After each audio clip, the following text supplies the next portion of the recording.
I've got a lot to share today, and I'm here with Nat, and I'm going to explain what happened to me recently. I'm here in Bangkok. Recently, I signed a contract for a new condominium over in the Tong Lo area.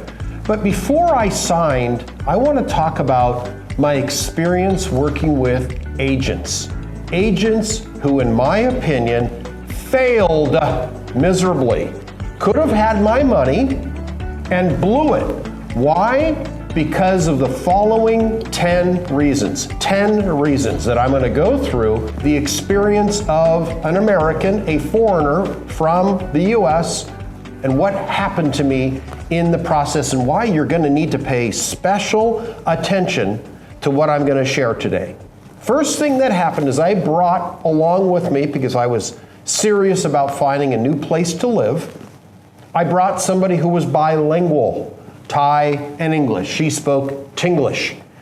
Number one, I did this in the event that someone didn't understand, because for me, where I live is very important, and I didn't want any detail to be missed.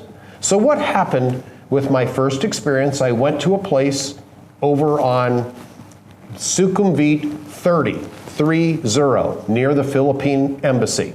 I'm not going to name the place, the property, so they're not thrown under the bus. This is for training, not for trashing someone's reputation. First thing that happened, I had walked down the Soi, which was from the Tong Lo station. So I walked down the street to where this building existed. I was sweaty, and it was a hot day.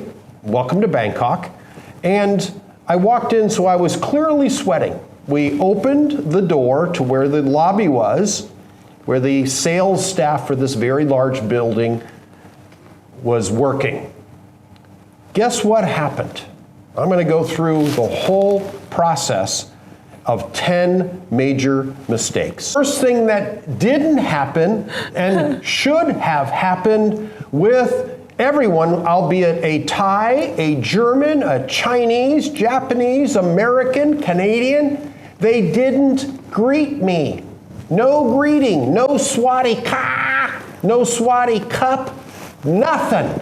Said nothing to me and the person, my translator that was there to accompany me. Mistake number one, no greeting. Mistake number two, they could see that Kun Phalang was sweating.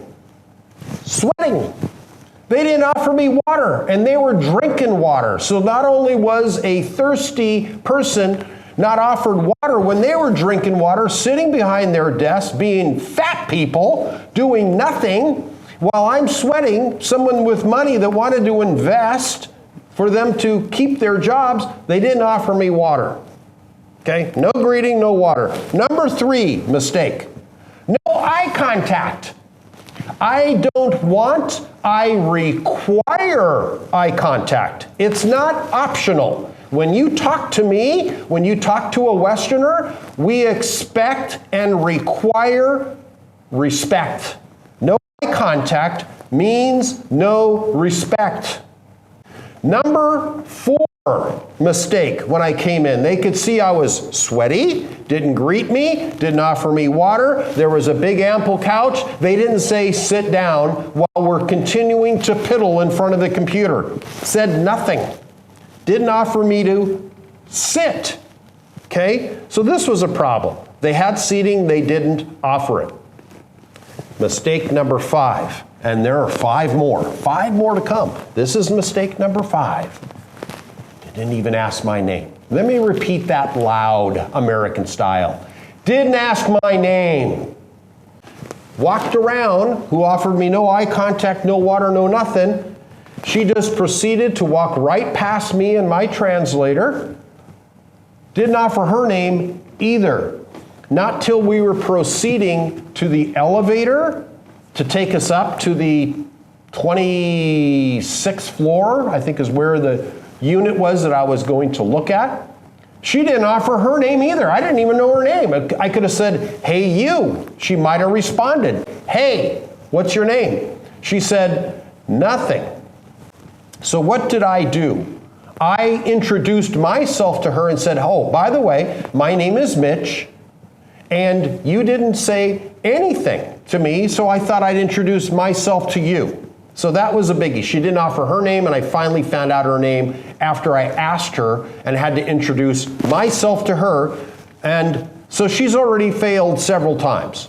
The next topic is, while we were walking to the elevator after I asked her to introduce herself to me, she immediately offered a discount. Now, what happened with this discount? I'm going to talk about this for a second. She offered a discount saying the following: I can give you a better deal than the agent is giving you if you go to me direct. Meaning, go around the back of the agent so she can't make a commission. I can basically stab her in the back if you come to me, and I'll give you a better deal. I was astounded. So already she messed up. Then she was willing to take away a commission from somebody who actually deserved it because they introduced me to this building. And I also asked her, do you speak English? She said yes. What did she do? She kept talking in English, kept speaking Thai to the translator, and I said, would you please speak to me in English so I can understand what you're saying, since I'm the one that's going to be signing or potentially signing a contract? She continued to speak Thai the whole time. So I became irritated because my Thai is beyond, very beyond neat noi, okay? Also, when she showed us opened the door to the unit, to the condo, what did she do? Opened the door and stood there. Didn't say, this is the living room, this is the room, this is where the washer is. She stood there and said nothing. Didn't ask my opinion, just stood there and fiddled with her phone. Instead of explaining where things were in the building, do you like it? There was no greeting, no nothing. Just did nothing.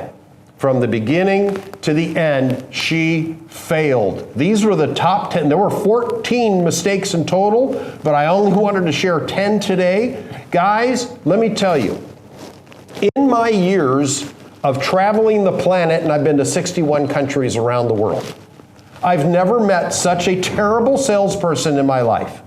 There have been failures in America, failures in other countries, but someone who failed on every account. Just do the opposite of what this young woman did, and you will garner respect. And I would love to take you through the process of how to sell to people like me. That's the whole purpose of today's videos, to explain how you get money. Now, the person where I ended up renting my unit over into the Tonglo area, he did the opposite of this person. Now, he made some errors, but they were minor because of how poorly I was treated by 3 different representatives at different buildings. But this was the most horrible mistakes I had ever experienced by somebody who is in sales in my life.